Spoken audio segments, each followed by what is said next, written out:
नमस्कार दोस्तों, आपका स्वागत है। आज हम जेम्स प्राग जी की एक उनके साथ जीवन में घटा हुआ किस्से को देखने वाले हैं दोस्तों।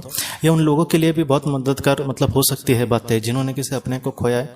वो हमसे ये कहते हैं, जेम्स प्राग जी ये बहुत बड़े साइकिक है दोस्तों, और वो हमसे ये कहते हैं कि एक बार उनको जो फूड पॉइजनिंग होती है, विष बाधा जो होती है खाने से, उसको ऐसे उनको हुआ था। एक बार कहीं से उन्होंने कुछ खाया था और बाद में उनको बहुत ही जैसे चक्कर आना वगैरह ऐसे चालू हुआ। बाद में वो डॉक्टर के भी पास जाकर आए दोस्तों, और डॉक्टर के पास जाकर आने के बाद भी उनकी जो तबीयत थी वो बिगड़ती ही जा रही थी। और जब उन्होंने इसके बारे में डॉक्टर को पूछा तो वो जो डॉक्टर था उन्होंने ऐसे कहा कि नहीं, ऐसे तुम्हें शुरुआत में लगेगा। उसने थोड़ा सा एकदम गंभीरता से नहीं देखा, जैसे नॉर्मल फूड पॉइजनिंग होता है लोगों को, वैसे उसने देखा और उसको लगा कि कल तक ये ठीक हो जाएंगे। इसलिए उन्होंने कहा कि आप आराम ही करो, ज़्यादा मत ये करो।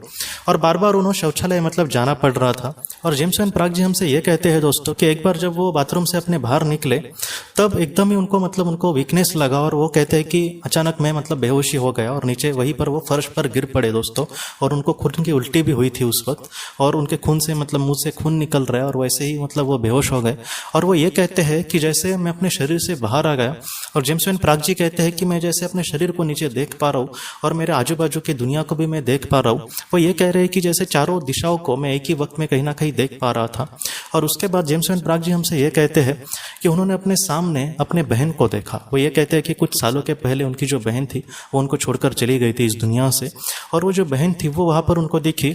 और उनके बहन ने दोस्तों एक ही बस वर्ड बोला कि ये जल्दी से ख़त्म हो जाएगा मामला। और उनको कुछ समझ नहीं आया कि आखिर उनकी बहन उनको क्या कहना चाह रही है। और ऐसी जो अवस्था थी दोस्तों वो कुछ इस तरीके से थी कि इनको भी कुछ पूछना है अपने बहन को, लेकिन फिर भी वो अच्छे से पूछ नहीं पा रहे।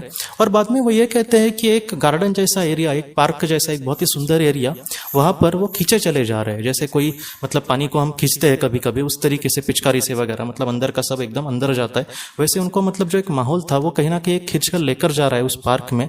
और उस पार्क में जब वो गए दोस्तों, तो वो ये कहते हैं कि उस पार्क में मैंने एक इंसान को देखा, वो वहाँ पर कुछ काम कर रहा था। और जब वो उनके करीब पहुंची उनकी आत्मा, तब वो इंसान को बहुत ही अच्छे से पहचान पाए। वो उनके पिताजी थे। जेम्स प्राग जी कहते हैं कि उनके पिताजी को जाकर बहुत साल हो गए थे। उनके जो पिताजी थे उस पार्क में काम कर रहे थे, और उनके चेहरे पर बहुत ही अच्छा सुकून दिख रहा था। वो बहुत ही खुशी से वहाँ पर काम कर रहे थे। और बाद में जेम्स प्राग जी को देखकर वो हंसे, और उन्होंने उस पार्क में दोस्तों एक सुंदर पेड़ था, उस पेड़ का एक सुंदर फूल निकाला। और उस फूल को दोस्तों जेम्स प्राग जी को डायरेक्टली दिया नहीं फूल उन्होंने, लेकिन एक फूल को जेम्स प्राग जी की तरफ ऐसे उन्होंने किया और कहा कि तुम्हें फिर से बेटा पृथ्वी पर जाना होगा, तुम्हारा अब तक समय नहीं आया है।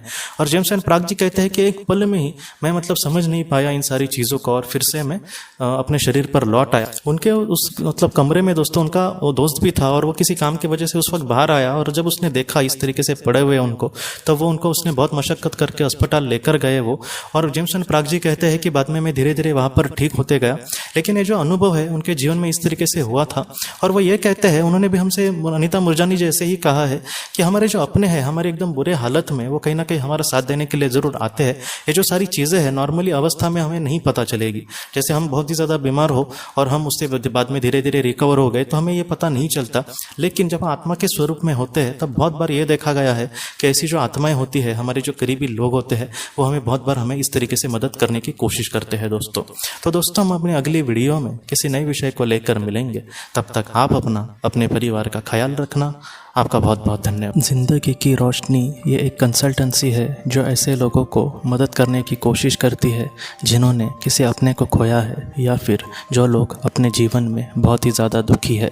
जो लोग इस संस्था के साथ जुड़ेंगे उन्हें पास्ट लाइफ रिग्रेशन की ऑडियो, ध्यान करने के लिए 5 ऑडियो, 10 ऑडियो बुक्स, और उसके साथ साथ PDF किताबें, ऐसी किताबें जो मोबाइल या फिर लैपटॉप या फिर कंप्यूटर पर आप पढ़ सकते हैं, ऐसी किताबें उन्हें ईमेल पर या फिर व्हाट्सएप पर भेजी जाएंगी। जो लोग इस संस्था के साथ जुड़ना चाहते हैं वो कृपया इस नंबर पर व्हाट्सएप मैसेज करें। आपका बहुत बहुत धन्यवाद।